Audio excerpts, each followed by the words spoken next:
예전에 아버지가 젊으셨을 때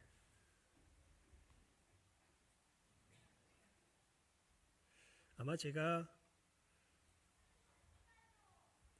고등학생에서 이제 대학교 진학을 앞두고 뭐 이것저것 너 뭐 하고 싶냐 뭐 이런 식의 이제 이야기를 물어오실 때에 나누었던 대화 같습니다. 그러니까 되게 젊으셨을 때죠. 어찌 보면 제 나이 때 아버지가 저한테 해주셨던 말씀인데요.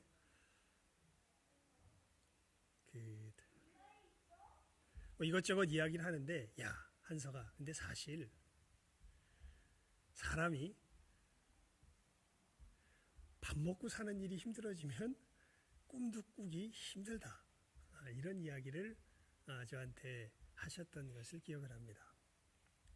그러니까 그 얘기가 그렇게 그 당시에 이 허투루 들리지 않았던 것이, 아버지는 그러니까 20대 초에 일사후퇴가 있기 바로 전에 일사후퇴와 함께 내려온 것이죠. 사실은 북에 이제 식구들이 다 있지만 거기서 사는 게 싫어가지고 이 군대 자원 입대를 하셔가지고 이제 이 남한으로 내려오셔서 이제 혈혈단신 지금까지 살아오신 거죠. 친척도 없이. 그래서 다 요즘 하여튼 계속 야 어디 기마 한번 안 가냐? 그러니까 조금이라도 북한 쪽에 조금 가까이 가고 싶어가지고 이제 늘 그렇게 이 이야기를 하시는데, 예, 그렇게 이 험악한 세월, 그러니까 20대부터 사실은 이제 가족에게서 떨어져서 군대에 들어와서 전쟁 통해서 전쟁을 치르고, 기마가 거기 백골부대 있잖아요. 백골부대 출신이세요. 백골부대에서 후퇴하다가 사실은 자기 정신 차리고 보니까 자기 동료들은 다 죽고 자기가 어떻게 살아남아가지고 부대로 복귀하는 중에 길에 총 하나 떨어져 있는 거 주워 들고 들어왔더만 후퇴 잘했다고 훈장 받았다고. 우리 집 가보면 이제 그 사택 앞에 보면요, 국가 유공자의 집인데 그때 그것 때문에 받은 거래요. 그러니까 정말 죽을 고비도 넘기시고, 그러니까 참 험악한 세월을 보내셨던 거죠. 그러면서 그런 말씀을 하세요. 아버지 친구분들 중에 굉장히 사회에서 이렇게 존경받고 이런 분들도 많은데, 좋은 위치에 있고 있는 분들도, 근데 그런 삶을 쭉 이렇게 지나온 삶을 돌이키면서 그렇게 말씀을 하세요. 야, 사실 사람이 먹고 사는 문제가 해결 안 되면 이거 다 소용없어. 예, 그런 이야기를 저에게 하셨던 것을 기억을 합니다. 그런데요, 참 놀랍죠. 주님께서는 정반대의 말씀을 하십니다. 어디에서 그 말씀을 하시냐면, 성령에 이끌림 받으셔서 광야로 시험 받으러 나가시죠. 그리고 40일을 굶으십니다. 야, 40일. 야, 참. 그리고 사단이 예수님께 나타나서 이렇게 이야기하죠. 이 돌덩이가 떡덩이가 되게 해서 먹어라. 어찌 보면 그 당시 아버지가 저에게 하셨던 말씀과는 정반대되는 가르침입니다. 아버지, 야, 사람이 먹을 거 없으면 결국 아무것도 아니야. 그 전쟁통을 치르면서 그 수많은 상황들을 겪으면서 그렇게 저에게 이야기했었는데, 예수님은 거기서 이렇게 말씀하시죠. 예. 여러분, 40일 굶은 사람에게 가장 필요한 게 무엇이겠습니까?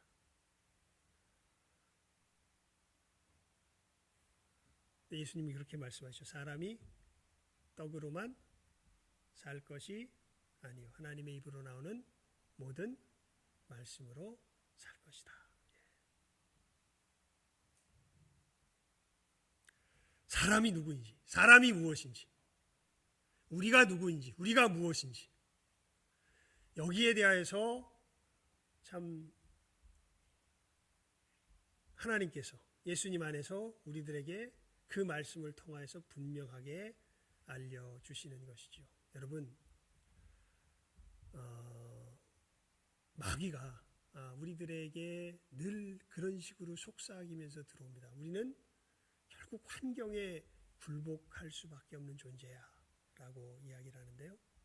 그런데 주님께서는 그 환경을 어떻게 하세요? 우리와 똑같은 조건 하에서 어떻게 하십니까? 그대로 이겨내시면서 내가 누구인지, 우리가 누구인지를 분명하게 보여주시는 것을 우리가 볼 수 있습니다.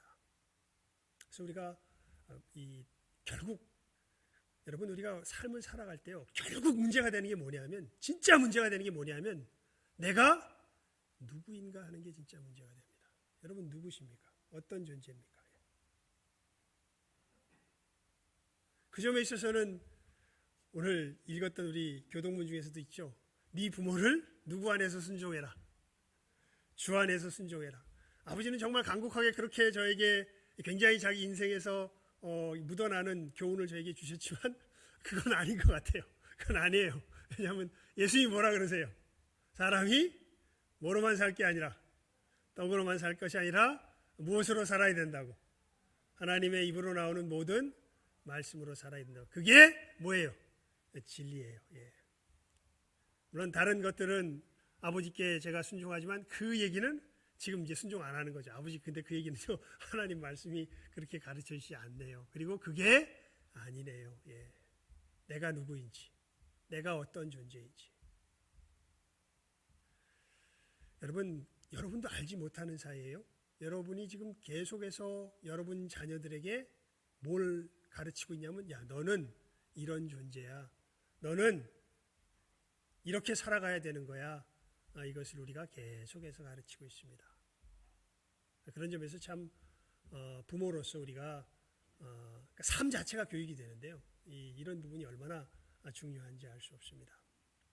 그러면서 우리가 그래서 이제 우리 일에 대해서 살피면서 우리가 어떠한 존재인지 하는 것을 이제 하나님께서 우리들에게 굉장히 성경 속에서 분명하게 알려주시고 있고, 이 부분이 오늘 우리가 읽었던 이 부분이 가장 우리 존재의 가장 근본되는 것을 성경이 우리들에게 가르쳐줘 교훈하고 있는 첫 번째 교훈이 되는 것이죠. 우리 다시 한번 우리 본문 말씀을 함께 읽어볼까요? 시작함을 읽습니다. 시작.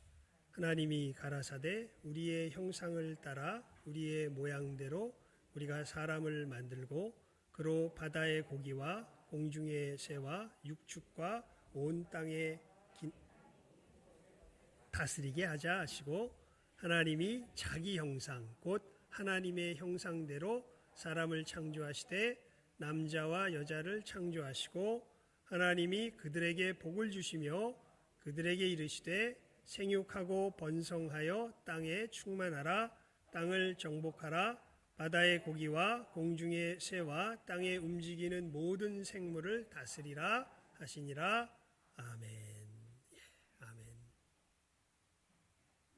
여러분,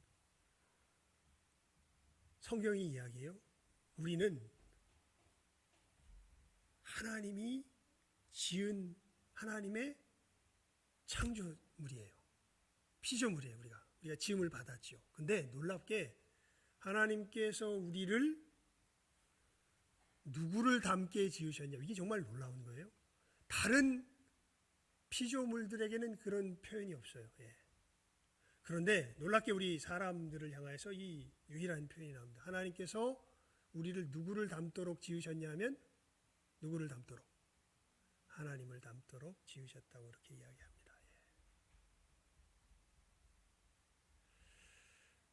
지금 우리 사회 속에 특히 어린아이들과 청년들과 깊이 물들어 있는 사상이 뭐냐면 진화론입니다.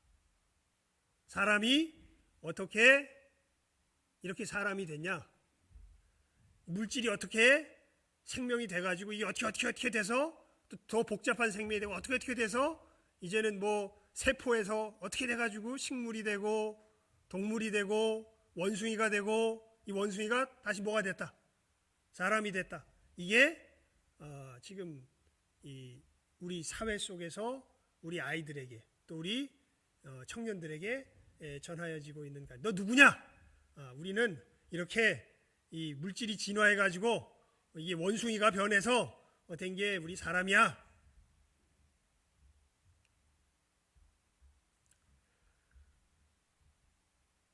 성경은 이야기합니다. 아니, 우리는 어떻게 됐냐면 하나님의 모양과 형상대로 친히 뭐한 존재야? 지은 존재야. 그러니까 내가 누구인지에 대해서 지금 사회에서 우리 아이들에게 가르치는 것과 성경이 우리들에게 분명하게 전해주는 것은 완전하게 다른 가르침이 되죠. 그러니까 솔직히 만약에 우리가 원숭이에서 진화했다면요,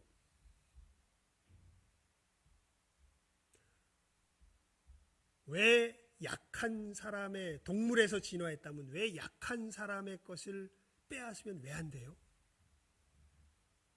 아주 지금 사회가 그 치를 떨죠. 뭐 약자를 괴롭히고 뭐 이것을 무슨 굉장히 정치적으로 이용하면서 굉장히 그 속에 들어가면 더러운 일들도 많은데, 하여튼 뭐 표 자체는 굉장히 우리들에게 다가오면서 그걸 가지고 사람들을 다 이렇게 휘젓고 있죠. 지금 약자를 괴롭히면 안 된다고. 근데 사실 여러분 솔직히 동물의 세계에서는 뭐가 당연한 일이에요? 강한 동물이 약한 동물을 괴롭히는 게 당연해요? 아니면 그게 되게 이상한 일이에요? 되게 어떤 일이에요? 당연한 일이죠. 예. 그렇게 살잖아요. 사자는 사실 약한 놈을 뭐 하고 사는 게 사자예요? 먹고 사는 게 사자인데, 예. 어떻게 살라고 사자 보고. 예. 근데 우리가 동물에서 진화했다면 왜 우리가 약한 자를 괴롭히면 안 돼요? 강한 자가. 예. 근데 이 이야기를 들으면 우리는 양심에서 막 괴롭죠. 그러면 안 되지. 예. 왜 그렇습니까? 그러니까 이것이 사실은 우리 양심이 증거하는, 우리는 어디서 진화한 게 아니라, 동물에서 진화한 게 아니라, 우리는 누구의 형상을 따라 지음받은, 하나님의 형상을 따라 지음받은, 예, 하나님의 형상을 닮은 존재라라는 것이 이런 부분에서 아주 뭐 간단한 예지만 우리 심령에서 살필 수 있는 것이죠. 그러면서 여러분 오늘 말씀해 보면요, 우리가 어떠한 존재인지에 대해서 훨씬 더 깊은 것, 어마어마한 것을 이야기해요. 하나님께서 우리를 왜 하나님의 형상으로 이렇게 지으셔서 뭘 하도록 우리를 지으셨을까요? 뭘 위해서 우리를 지으셨을까요? 그것이 이제 오늘 말씀에 나와요. 우리 26절 다시 한번 읽어봅니다. 시작하면 읽습니다. 시작. 하나님이 가라사대 우리의 형상을 따라 우리의 모양대로 우리가 사람을 만들고 그로 바다의 고기와 공중의 새와 육축과 온 땅과 땅에 기는 모든 것을 다스리게 하자 하시고 아멘. 우리를 왜 지으셨다고요? 이 온 세상을 뭐하게 하시려고? 다스리게 하시려고.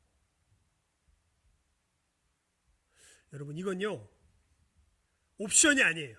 뭐냐면 내가 선택하고 선택하지 않고의 문제가 아니에요.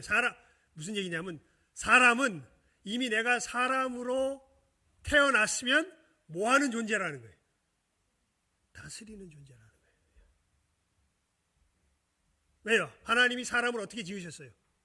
그렇게 지으셨어요.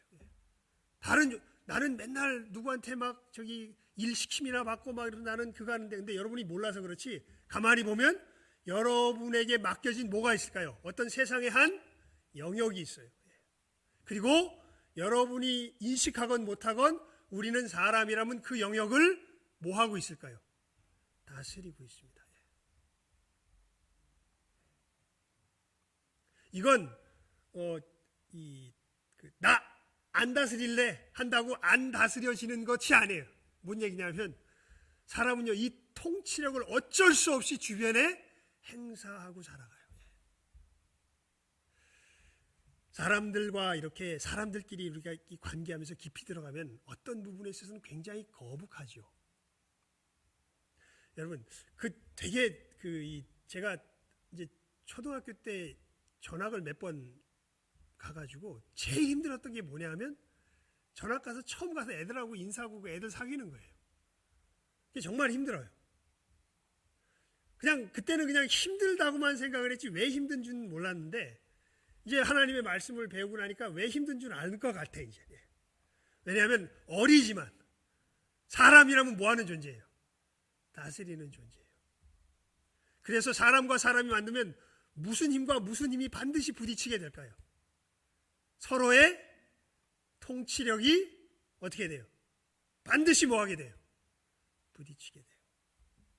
여러분 우리 오늘 본문 말씀은 아니지만 우리 창세기 3장, 창세기 3장입니다. 16절, 3장 16절 함께 읽어봅니다. 3장 16절에 시작하면 읽습니다. 시작. 또 여자에게 이르시되 내가 네게 잉태하는 고통을 크게 더하리니 네가 수고하고 자식을 낳을 것이며 너는 남편을 사모하고 남편은 너를 다스릴 것이니라 하시고, 한 구절만 더 읽습니다. 창세기 4장 7절입니다. 6절 7절 읽읍시다. 근데 7절이 중요한 말씀이에요. 4장 6절 7절이에요. 우리 함께 읽습니다. 창세기 4장 6절 7절 시작하면 읽습니다. 시작. 여호와께서 가인에게 이르시되 네가 분하여 함은 어찌 미며 안색이 변함은 어찌 미뇨. 네가 선을 행하면 어찌 낯을 듣지 못하겠느냐. 선을 행치 아니하면 죄가 문에 엎드리느니라.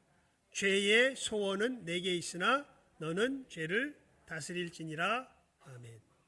왜 이 두 가지를 동시에 읽었냐면요, 하나님께서 가인이 이제 자기 동생 아벨을 인하여서 시기심에 불타가지고 어떤 마음까지 지금 품게 됐냐면 죽이고자 하는 마음까지 품게 됐어요. 그러니까 하나님께서 가인에게 나타나셔서 경고하시는 거예요. 그리고 이렇게 경고하시는 것이죠.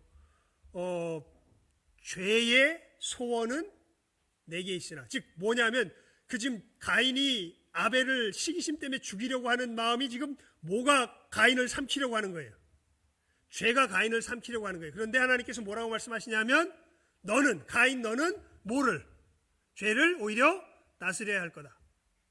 근데 여러분, 이 창세기 3장 16절을 읽고서 여자들 되게 억울해하죠. 야, 나는 왜 남자를 사모하는데 남자는 왜 나를 괴롭혀?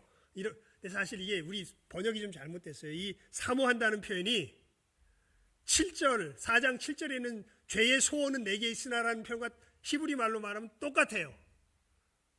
그러니까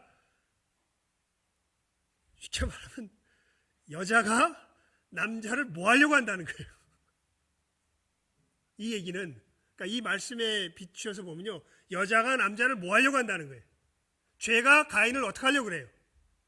삼키려고 그러죠. 근데 이 얘기는 그 얘기예요. 똑같이 여자가 남자를 뭐 하려고 한다는 거예요? 삼키려고 한다는 거예요. 그런데 남자가 여자를 오히려 뭐 한다? 다스린다. 그러니까 이게 뭐의 충돌이에요? 통치력의 충돌이에요. 사실은 이것은 충돌하게 돼 있는 것이 아니라 조화롭게 돼 있는데, 하나님의 아름다운, 하나님의 복된 나라에서는 이것은 서로가 조화롭게 돼 있는 건데, 여러분, 우리가 하나님의 다스림을 받는 것이 이게 죄로 말미암아 이게 충돌이에요? 이것이 감사한 일이에요? 진짜 선한 왕의 진정한 통치 가운데 거하는 것은 이 우리 백성된 자들로서는 이 감사한 일이에요? 이거 저주스러운 일이에요? 감사한 일이죠. 그런데 아담의 범죄함 이후 우리는 누구든지 하나님이라 할지라도 내 위에 있으면 이걸 받아요? 갈등을 일으켜요. 갈등을 일으키죠. 하나님과의 관계에서부터 우리는 통치력을 인정할 수 없고, 그리고 이제 이것이 가장 가까운 남편과 아내 사이는 무촌이라 그러잖아요. 가장 가까운 사이. 그 사이에서도 무엇의 갈등이 생겨요? 이 통치력의 갈등이 생기죠. 그러니까 우리는 죄악에 빠진다면 반드시 상대를 뭐 하려고 그래요? 내 통치력으로 잡아 먹으려고 그래요. 그런데 사실 하나님께서 지으신 질서상 가정에서 아내의 머리는 누구예요? 남편이에요. 그래서 주님 말씀하시죠. 예수님께서 교회에 뭐 되신 것과 같이, 머리 되신 것과 같이, 가정에서 남편은 아내의 뭐다? 머리다. 네, 이 얘기 이제 말씀을 제가 인용해서 이렇게 말씀을 전하는데, 이 얘기 지금 우리 사회에서 이야기하면 어떻게 될까요? 이게 무슨 뭐 남성 우월주의자라느니 뭐 별의별 이야기가 이제 다 나오겠죠. 그러거나 말거나. 세상은 늘 그랬으니까요. 그러면서 오늘 초점을 맞출 것은, 그러니까 남자 여자 관계가 그런 거 이게 문제가 아니라, 우리는 기본적으로, 그러니까 남자 여자 상관없이 뭐 하려고 그래? 우리는 주변을 만나면 뭐 하려고 그래? 다스리려고 그래요. 왜 그럴까요? 이게 중요해요. 이것을 아는 게 중요해요. 왜 우리는 남자건 여자건 상관없이 핫한 주변을 만나면 뭐 하려고 그래요? 본능적으로 다스리려고 그래요. 왜요? 하나님의 형상으로 지음받았고 그 하나님의 형상 속에 우리는 뭐하는 존재로 지음받았기 때문에, 다스리는 존재로 지음받았기 때문에 우리는 어쩔 수 없이 내 지식이 많건 지식이 없건, 무슨 내가 몸이 온전하건 온전하지 않건, 내가 사람이라면 우린 반드시 뭐 하려고 그래요? 다스리려고 그래요. 어쩔 수가 없어요. 피할 수가 없는 부분이에요. 그래서 여러분, 우리는 반드시요, 우리 주변을 변형시켜요. 아세요? 이걸 아는 게 굉장히 중요합니다. 나는 별거 아닌데요? 아니요. 사람 중에 별거 아닌 존재는 있어요, 없어요? 없어요. 왜냐하면 하나님이 어떻게 지으셨기 때문에, 하나님의 형상을 따라 지었고 하나님의 형상을 따라 지음받았기 때문에 반드시 자기도 모르게 뭘 하고 있어요. 주변을 다스리고 있어요. 자기에게 맡겨진 영역 속에서. 그리고 제가 어렸을 때 그렇게 힘들었던 것처럼 그 통치력은 우리 죄악된 세상 속에서 계속 서로 간에 부딪혀서 갈등을 일으키게 되어 있죠. 이게 그래서 그 쇼펜하워 얘기했었죠. 쇼펜하워가 참 우리 인생을 잘 표현했다고. 인생은 마치 추운 겨울날 고슴도치떼가 동굴 속에 들어가서 같이 살아가는 것하고 비슷하다. 우리는 다스리는 존재로 부름받았지만 또 혼자서는 못 살게 지음받았어요. 우리는 공동체를 이루면서 살아가도록 지음받았어요. 그래가지고 이 저주받은 우리의 모습이 그 고슴도치랑 비슷한 거예요. 가까이 추워가지고, 몸이 추워서 가까이 온기를 느끼려고 다가가면 이 왜곡된 통치력 때문에 서로를 어떻게 해요? 찔러. 그래서 더럽고 꼴 보기 싫고 그냥 다 귀찮아서 떨어질라 그러면 어떻게 돼요? 추워. 외로워서 못 살겠어. 다시 다가가면 어떻게 돼요? 찔러. 그래서 쇼펜하워가 참 철학자지만 이건 잘 이야기했던 것 같아요. 우리는 추운 겨울날 뭐하는 존재랑 비슷하다? 동굴 속에 고슴도치가 모여있는 것과 비슷하다. 이게 다 어디에서 비롯된 거예요? 이 통치력에서 비롯된 거예요. 사실 하나님께서 우리를 왕같은, 그래서 이 요한계시록 5장의 9절과 10절의 말씀을 오늘 예배에 또 선언하는 말씀으로서 읽었죠. 예수님께서 우리를 피로 값주고 사실 이제 제대로 된 왕으로 세우신 거죠. 우리로 무언 노릇하게 제대로 세우신 거예요. 왕 노릇. 우리 오늘 예배 전에 부른 찬송 후렴이 어떻게 됩니까? 열린 천국문 내가 들어가 세상 짐을 어떻게 돼요? 내려놓고 빛난 면류관 받아 쓰고서 어떻게 합니까? 주와 함께 다스리. 근데 사실 이제 이게 중요한 거죠. 여러분, 우리가 이렇게 통치력을 반드시 행사하게 되는데 그게 무슨 얘기냐면, 그래서 우리는 어쩔 수 없이 우리 주변을 변형을 시켜요. 그래서 우리가 심판을 받아요. 우리는요, 어쩔 수 없이 주변 세상에 뭘 미치는 존재예요. 영향을 미치는 존재예요. 그리고 우리가 미친 영향에 대해서 반드시 뭘 져야 돼요? 하나님의 형상을 따라 지음받았기 때문에 뭘 져야 돼요? 우리는 책임을 져야 돼요. 그게 오늘 하나님의 형상을 따라 우리가 왕같은 제사장으로 지음받았다고 할 때, 통치만 하면 좋겠지요. 하지만 진정한 왕 앞에 우리는 그 점에서 보면요, 사실 하나님께서 우리를 부왕이라 그래야 되나, 뭐라 그래야 됩니까? 이렇게 중간 단계 왕으로서 사실은 지으신 거죠. 이 온 세상의 진정한 왕은 누구세요? 그래서 우리 그 찬송 중에 이런 찬송 있죠. 만왕의 왕 내 주께서. 예수님을 뭐라고 우리가 높이면서 경배합니까? 왕 중에 뭐라고? 왕이라고. 그러니까 하나님께서, 그래서 이 요한계시록에 보면, 거기 한번 봅시다. 우리 이 성경을 보는 게 좋을 것 같아요. 요한계시록 4장. 요한계시록 4장입니다. 요한계시록 4장. 요한계시록 4장.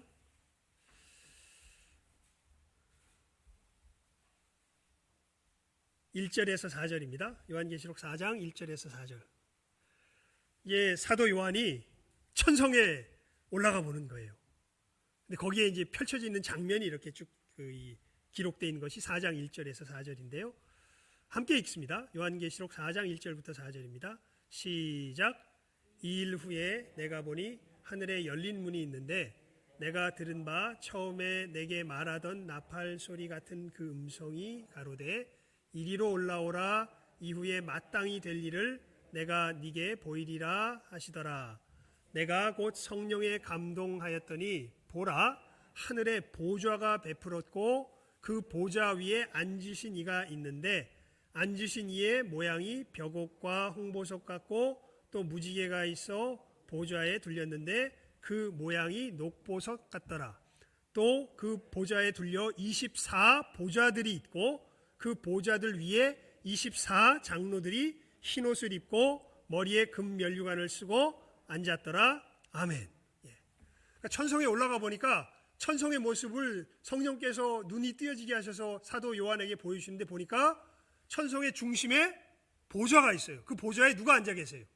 하나님이 앉아 계세요. 그리고 이 보좌 주변에 24개의 작은 보좌들이 있어요. 이 보좌에 누가 앉아 있어요? 24 장로들이 앉아 있어요. 이게 신약 구약 교회를 대표하는 말이겠죠. 신약의 12지파와 구약의 12지파와 신약의 12사도를 통한 몸된 교회를 이야기하겠죠. 그러니까 성경은 처음부터 끝까지 동일하게 이야기하죠. 우리를 어떤 존재로 지으셨다고요? 왕적인 존재로 지으셔서 예수 그리스도의 보혈의 역사 가운데 우리를 이제 진정한 무엇으로 세우시는 장면으로, 왕으로 세우시는 장면으로 요한계시록이 어떻게 돼요? 이렇게 마무리하는 것을 우리가 볼 수 있습니다. 그러니까 여러분, 우리가 오늘 이 예배 시간에 나와서 이 사실을 분명히 깨달아 알기를 정말 주님의 이름으로 축원을 드립니다. 어떤 사실이냐 하면 우리는 우리가 이해하건 이해하지 못하건 우리 주변에 뭘 행사하는 존재다? 통치력을 행사하는 존재다라는 것입니다. 난 아무것도 아닌 존재가 없어요. 물론 내가 보기에 하찮아 보일 수 있어요. 하지만 여러분, 예수님께서 성전에 헌금 넣는 사람들의 헌금을 쭉 보시다가 제자들에게 이야기하시죠. 과부가 뭐 2,000원인지 2만 원인지 요 정도 되는 두 렙돈의 적은 돈을 헌금한 것을 주님께서 보시면서 제자들을 불러다가 말씀하세요. 지금 많은 사람들이 많이 헌금했는데 저 여자가 제일 많이 했다, 적게 했다? 많이 했다. 여러분, 부자와 나사로의 이야기 아시죠? 나사로 거지잖아요. 평생을 뭐하고 산 사람이에요? 빌어먹고 산 사람이에요.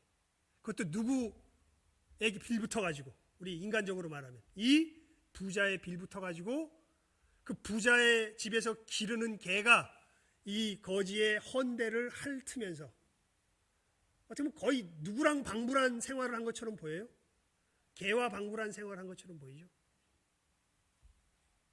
그런데 나중에 뚜껑 띄워놓고 보니까 천국에서 이렇게 죽은 다음에 보니까 나사로의 삶은 누구의 삶과 수준이 같아요?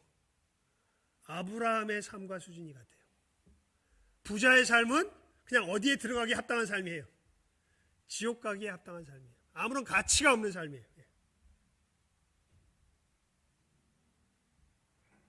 우리 눈에 보기에 내가 뭐 그럴듯해 보이고 저 사람이 우리 굉장히 속고 사는 건데요. 그 점에 있어서는 하나님 앞에서는 아무것도 아닙니다. 그러면서 여러분, 일단 이 말씀을 마음속에 잘 새기실 수 있길 바랍니다. 하나님은 나를 통하여서 무엇이 행사되게 하시는구나. 통치력이. 그래서 나는 지금 무엇을 바꿀 수 있는 존재구나. 내 주변을 바꿀 수 있는 존재구나. 끊임없이 바꿔가고 있는 존재구나. 그래서 우리가 뭘 받게 된다고요? 세상 끝날에? 우린 면류관을 받겠죠. 근데 만약에 그러니까 심판을 받아요.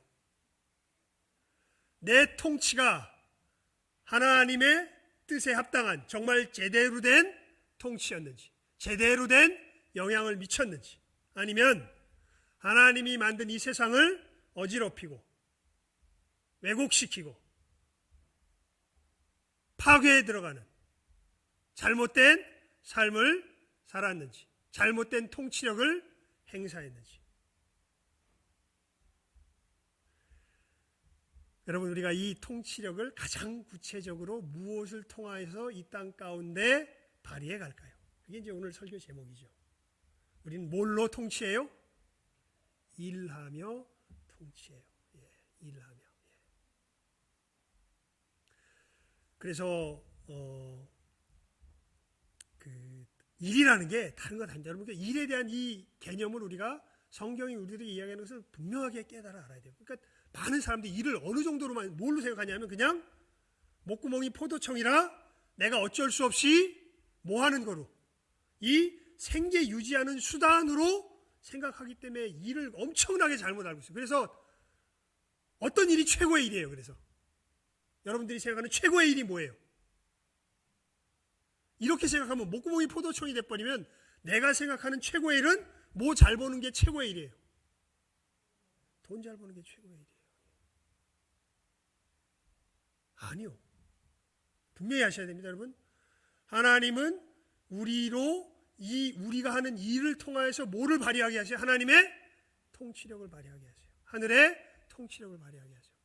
여러분, 이 부분에 있어서 믿을 수밖에 없어요. 너희는 먼저 그의 나라와 그의 뭐를?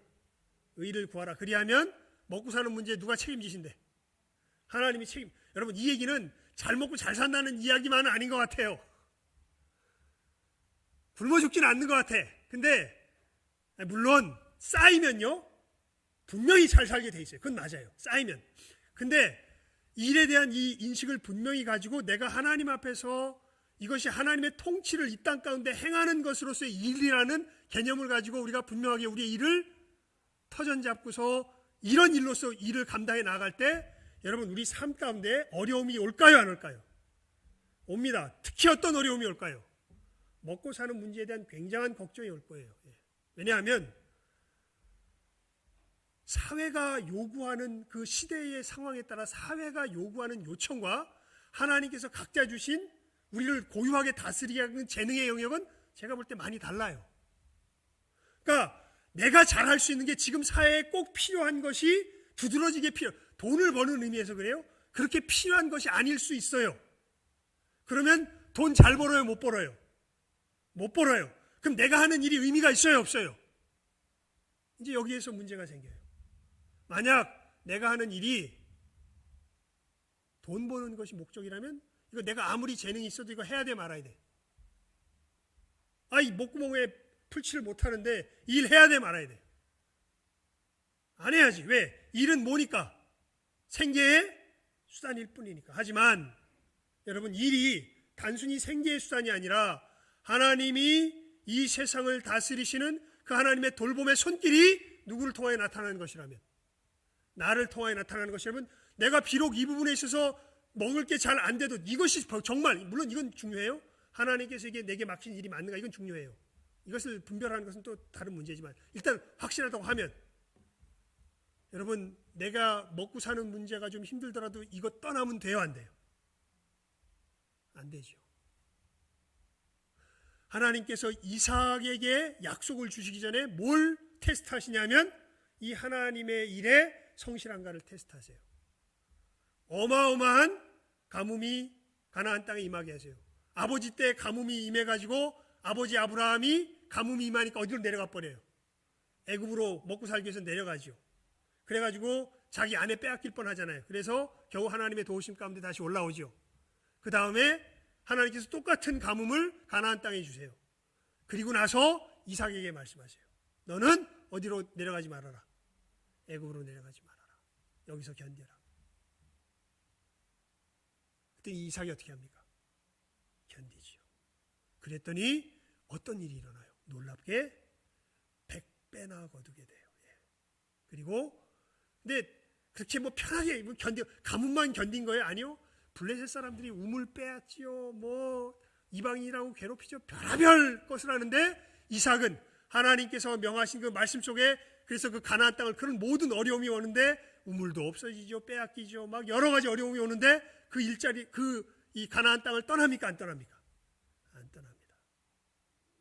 그랬더니 나중에 어떻게 돼요? 자기를 괴롭히던 블레셋 사람들이 항복하고 많은 사람들이 이삭 앞에 무릎 꿇는 일이 벌어져요. 나중에 잘 살긴 해요. 하지만 그 과정은 결코 뭐한 일이 아니에요. 쉬운 일이 아니에요. 쉽지가 않아요. 여러분, 하나님은 이거 오늘 설교 제목을 잘 기억하셔야 돼요. 내가 하는 일을 통하여 이 세상을 뭐 하세요? 다시 돌보세요. 일은요, 단순히 먹고 사는 생계의 수단이 아니에요. 이걸 통하여 하나님이 세상을 돌보시는 수단이 되기도 해요. 그래서 이것을 깨달았던 우리 종교개혁자들이 이런 말을 만들었어요. 직업 소명설이다. 무슨 얘기냐면, 소명받았다라는 말은 우리 교회 내에서 주로 누구한테 씁니까? 소명받았다. 누구한테 써요? 야, 요즘 이게 교육이 전혀 안 되는 거예요. 그죠? 내가 잘못한 거지. 우리 교인들 중에서 특별히 목사로 세움받는 사람은 저 사람 뭐를 확인해 봐야 된다. 소명받았는지 확인해 봐야 된다. 이렇게 이야기하죠. 예. 근데 놀랍게 종교개혁자들은 우리 믿는 사람들이 목사가 되는 것이 하나님 앞에 소명을 받는 것처럼 우리 각 사람들이 각자의 일터로 나아가서 그 일을 하게 되는 것이 하나님께 무엇을 받은 것이다? 소명을 받은 것이다 라고 그렇게 이해했어요. 예. 여러분, 그 시계는 어느 시계가 제일 유명합니까? 지금 요즘 모르겠어요. 요즘 전자시계가 나와서 근데 요즘 전자시계 나오기 전에 옛날 이 기계식으로 돌아가는 시계 있을 때는 어느 시계가 제일 유명했나요? 스위스 시계가 제일 유명했죠. 예. 왜 스위스 시계가 유명한 줄 아세요? 스위스 시계를 만든 사람들이 누구였냐면 소위 말하는 위그너들이었어요. 이 사람들이 그 종교개혁의 이 제대로 된 신앙 속에서 직업 소명서를 통해서 자기가 하는 일이 하나님을 예배하는 것이라는 걸 깨달아 한 사람들이에요. 내가 단순히 예배 시간에 나와서 이렇게 경배 드리는 것이 만이 예배가 아니라 내가 무엇을 만드는 것도 하나님을 예배하는 일이에요? 시계를 만드는 일도 하나님을 예배하는 일이었던 거예요. 이 사람. 그걸 깨달은 거예요. 예.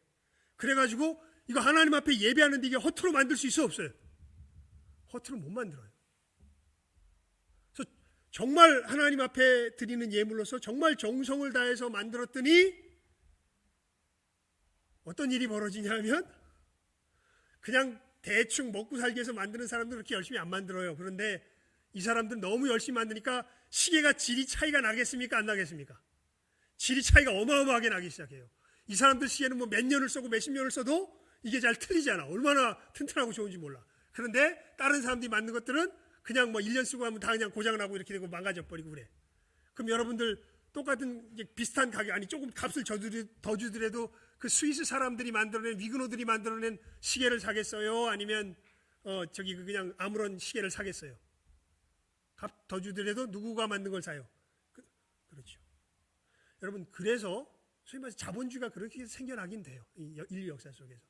이 신앙을 가지고 직업 소명서를 가지고 하나님을 자기 일터 속에서 섬겼던 사람들이 그렇게 열심히 예배드리듯이 일하니까 물건이 뭐가 나기 시작해요? 차이가 나기 시작해요. 그래서 사람들이 이 사람 물건들을 계속 사다 보니까 또 얘들은 또 검소해. 예. 하나님 앞에서 이게 막 낭비하지 않아요. 그러다 보니까 재산이 쌓이겠어요? 안 쌓이겠어요? 재산이 쌓여요. 그러면 이 쌓인 재산을 가지고 어떻게 할까요? 먹고 놀자? 아니에요. 하나님께서 내게 주신 이 일을 통해서 내 예배드리는데 이걸 어떻게 더 잘할까? 또 거기다 투자하고 하다 보니까 점점점 어떻게 돼요? 격차가 벌어져요. 이래서 생긴 사람들이 소위 역사 속에서 나타난 중산층들이에요. 그러니까 내 일터가 어떤 곳인 줄 깨달았던 사람들, 나의 예배의 장소였다는 걸 깨달은 사람들. 일은 단순히 먹고 사는 문제가 아니라 이것을 통해서 세상을 돌보는 하나님의 손길이 된다는 걸 깨달은 사람들. 그래서 빵을 만들면 몸에 좋은 빵을 만들려고 그랬고 하나님이 나를 통해서 돌보니까요. 무슨 일을 하든지. 이게 진짜 예수 안에서 거듭나서 내가 하나님 앞에 어떤 존재인지를 깨달아 알았던 사람들이 이 일에 대하여서 가졌던 태도입니다. 여러분, 지금 우리 믿음의 사람들이 얼마나 일의 이 중요함에 대해서 깨달아 알고 있을까요? 어떻게 사기를 쳐요. 그리고 이 일을 통하여서 내가 밥 벌어먹고 살기만 하면 되지 하나님의 영광 별거 아니야 라고 어떻게 그렇게 이야기할 수 있어요? 그렇게 얘기 못하죠. 여러분, 분명히 오늘 설교의 제목을 마음속에 새기시길 바랍니다. 하나님은 내 일을 통하여서 세상을 뭐 하신다고요? 다스리십니다. 내가 특별히 이것을 통하여서 하나님의 통치력을 행사하는 자구나 라는 것을 분명히 깨달으시면서 우리의 일을 하나님과 우리의 일터에서 하나님을 진정 예배하며 하나님의 귀한 통치력을 우리의 삶의 현장에서 나타낼 줄 아는 여기 있는 모든 귀한 복된 우리 한 사람 한 사람 될 수 있기를 주님의 이름으로 축원을 드립니다. 기도하겠습니다. 하나님 아버지 감사합니다. 저희들 하나님의 그 돌보시는 손길이 다른 것이 아니라 왕 같은 왕적인 존재로 만드신 우리들의 그 일터에서 우리들의 삶에 나타나는 것임을 오늘 말씀을 통하여서 분명하게 교훈하여 주시니 감사를 드리옵나이다. 하나님, 이제는 우리가 일을 할 때에 단순히 이것이 생계의 수단이기 때문에 마지못해 하는 것이 아니라 하나님께서 지금 이 일을 통하여서 이 땅의 한 부분을 내게 맡기셨고 하나님의 그 선한 통치가 내 이 손길을 통해서 일을 하는 손길을 통해서 우리의 삶의 현장에 펼쳐져 가는 것을 이제는 분명하게 깨달아 알게 하여 주시고 이 일터가 바로 하나님께서 나를 부르신 내 삶의 예배의 현장인 것을 기억하며 하나님 앞에 진정한 예배자로서 참으로 이 하나님이 맡기신 통치의 영광스러운 일들을 충성스럽게 감당해 나아갈 줄 아는 우리 모든 귀한 복된 믿음의 사람들 다 되게 하여 주시기를 간절히 바라옵고 소원하오며 모든 것 예수님 이름으로 기도드리옵나이다. 아멘. 찬송